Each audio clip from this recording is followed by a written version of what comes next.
Sahabat-sahabat Kristus, salam jumpa dalam acara Sabtu, Sarapan Bersama Tuhan. Adapun menu sarapan hari ini diambil dari Titus pasal 2 ayat 6. Demikian juga orang-orang muda, nasihatilah mereka, supaya mereka menguasai diri dalam segala hal. Kecanduan. Saya yakin kita semua sudah tidak asing dengan kata yang populer ini. Sejatinya kecanduan berasal dari kata dasar candu, yaitu getah kering pahit berwarna coklat kekuningan yang diambil dari buah Papaver somniferum, suatu getah yang dapat mengurangi rasa nyeri dan merangsang rasa kantuk serta menimbulkan rasa ketagihan bagi yang mengkonsumsinya. Beranjak dari efek menimbulkan rasa ketagihan inilah, maka istilah kecanduan mempunyai arti sebagai satu, ketagihan sesuatu sehingga menimbulkan ketergantungan. Dan dua, kejangkitan suatu kegemaran sehingga melupakan hal-hal yang lainnya. Pengertian pertama mengacu kepada ketagihan sesuatu yang pada dasarnya memang memiliki efek yang dapat menimbulkan ketagihan dan ketergantungan, seperti misalnya minuman keras, narkoba, dan rokok.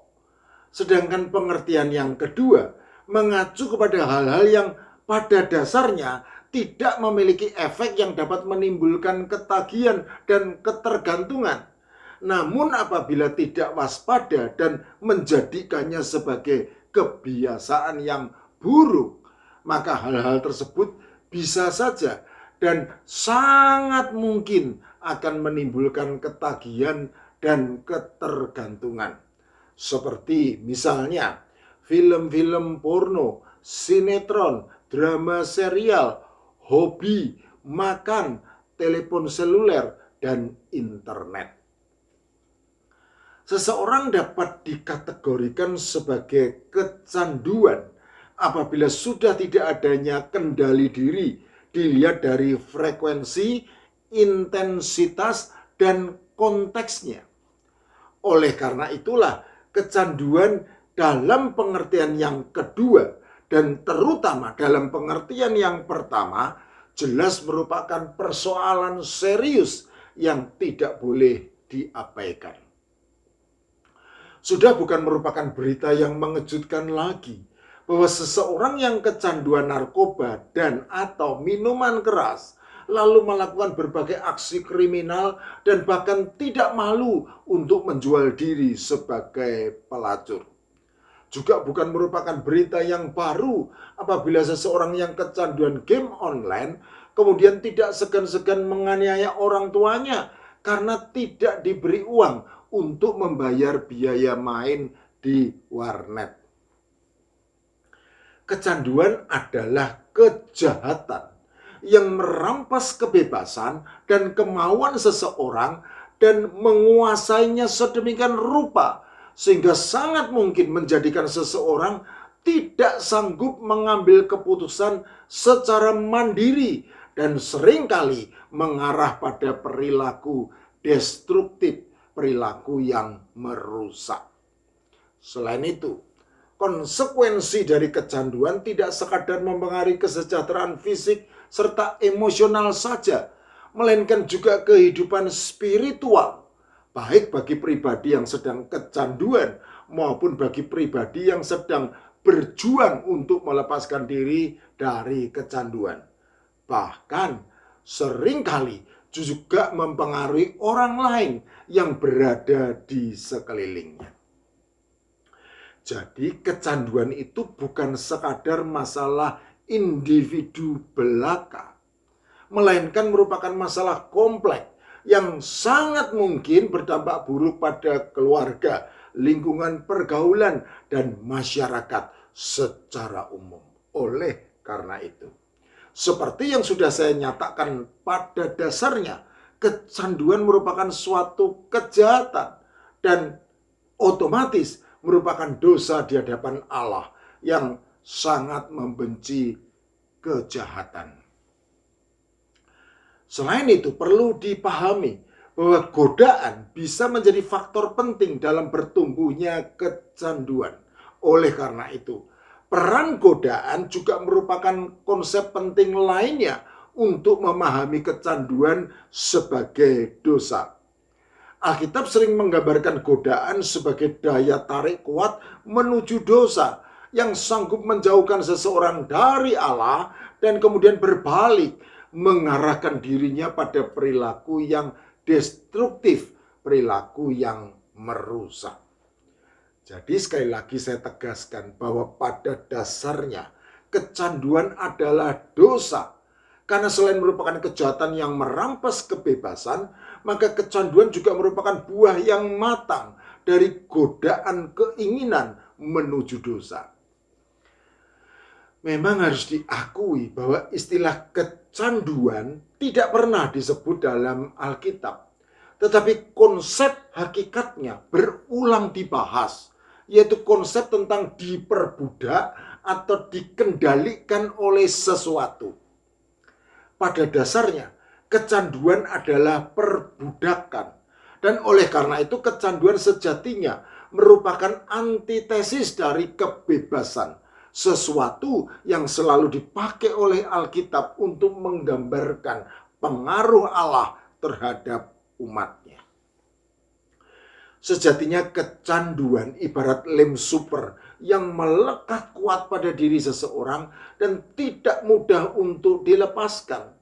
Dan kecanduan bisa melekat kuat kepada siapa saja tanpa memandang usia, jenis kelamin, etnis, pendidikan, status sosial ekonomi, agama maupun ideologi. Ya, kecanduan memang bisa melekat kuat kepada siapa saja tanpa terkecuali.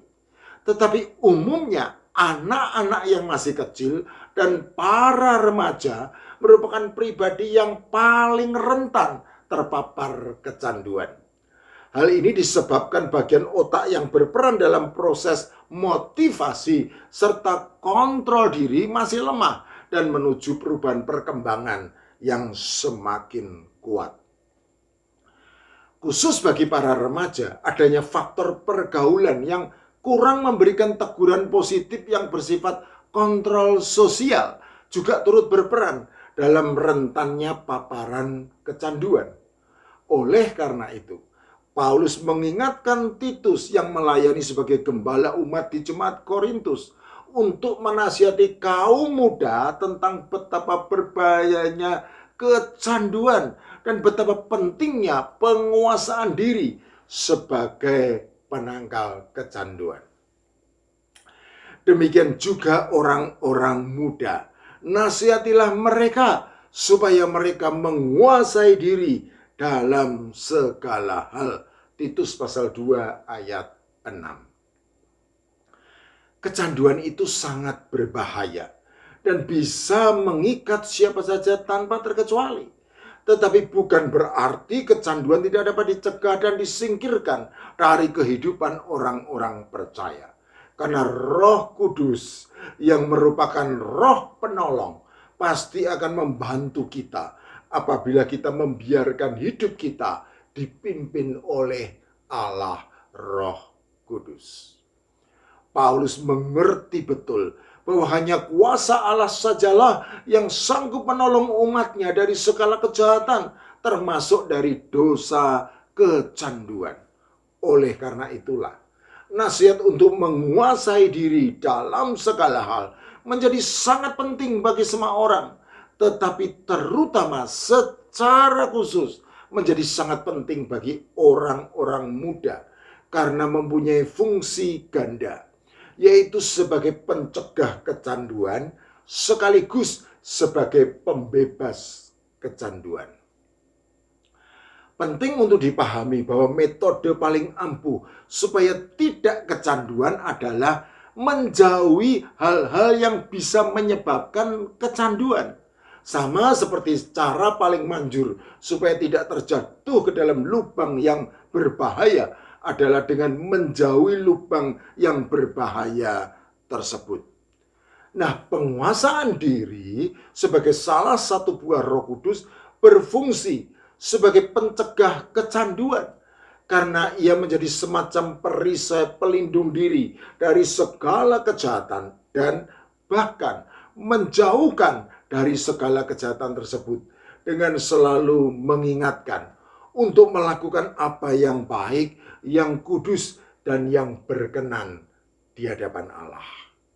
Selain itu, penguasaan diri sebagai salah satu buah Roh Kudus sekaligus juga berfungsi sebagai pembebas kecanduan, karena ia menjadi semacam senjata tajam yang memutuskan rantai-rantai pengikat kecanduan dengan suatu tekad yang kuat untuk berhenti melakukan kejahatan dan kemudian mengingatkan untuk kembali hidup berkenan di hadapan Allah. Kiranya Allah Roh Kudus memampukan kita untuk menjauhkan diri dari kecanduan atau juga membebaskan kita dari kecanduan. Amin.